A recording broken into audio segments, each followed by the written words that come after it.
Om Namo Bhagavate Ramakrishna. Letters of Swami Vivekananda. Arise, awake, onward. I only tell you this, that whoever reads this letter will imbibe my spirit. Have faith, onward. Letter number 139. Written to Miss Mary Hale. Continued. Objective society will always be a mixture of good and evil. Objective life will always be followed by its shadow, death, and the longer the life, the longer will also be the shadow. It is only when the sun is on our own head that there is no shadow. When God and good and everything else is in us, there is no evil. In objective life, however, every bullet has its billet.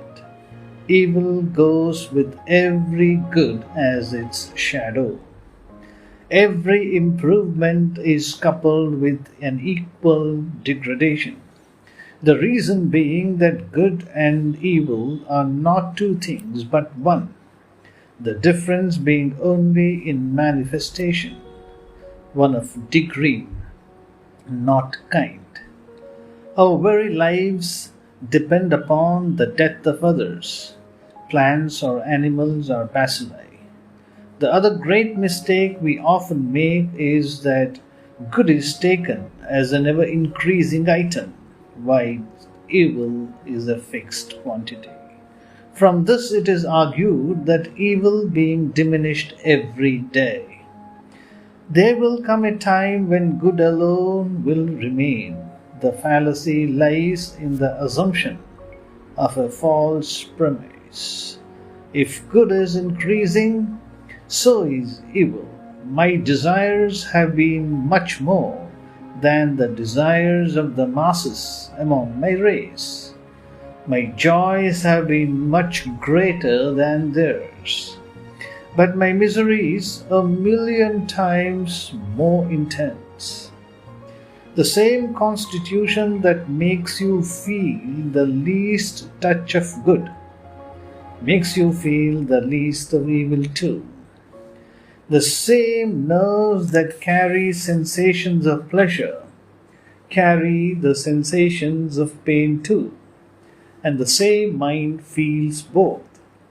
The progress of the world means more enjoyment and more misery too.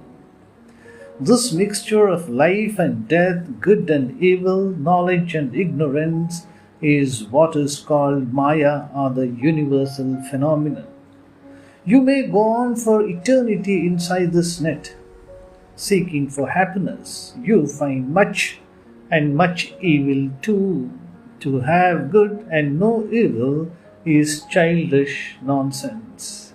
Two ways are left open. One, by giving up all hope to take up the world as it is and bear the pangs and pains in the hope of a crumb of happiness now and then. The other, to give up the search for pleasure, knowing it to be pain in another form, and seek for truth.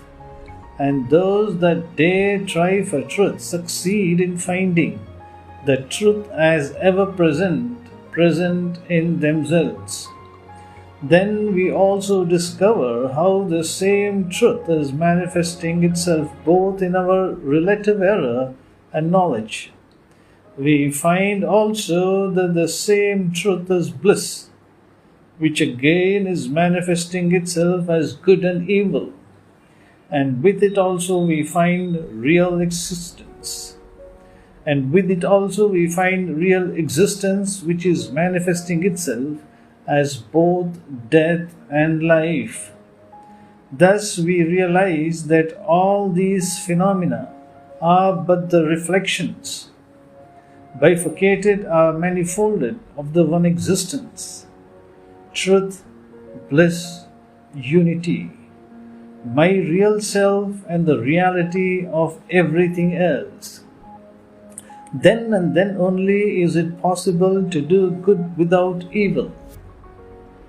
For such a soul has known and got the control of the material of which both good and evil are manufactured. and he alone can manifest one or the other as he likes, and we know he manifests only good. This is the Jivan Mukta, the living free, the goal of Vedanta as of all other philosophies. Human society is in turn governed by the four castes: the priests, the soldiers, the traders, and the laborers. Each state has its glories as well as its defects.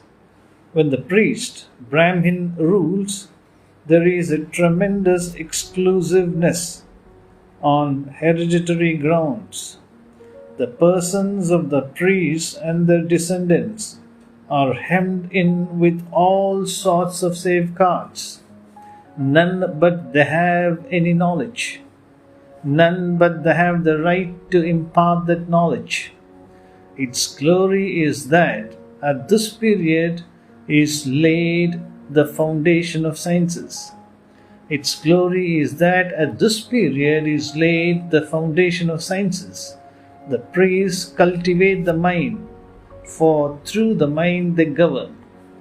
The military Kshatriya rule is tyrannical and cruel, but they are not exclusive, and during that period arts and social culture attain their height. And during that period arts and social culture attain their height. To be continued. Om Shanti Shanti Shanti. Hari Om Tat Sat. Sri Ramakrishna Arpanamastu.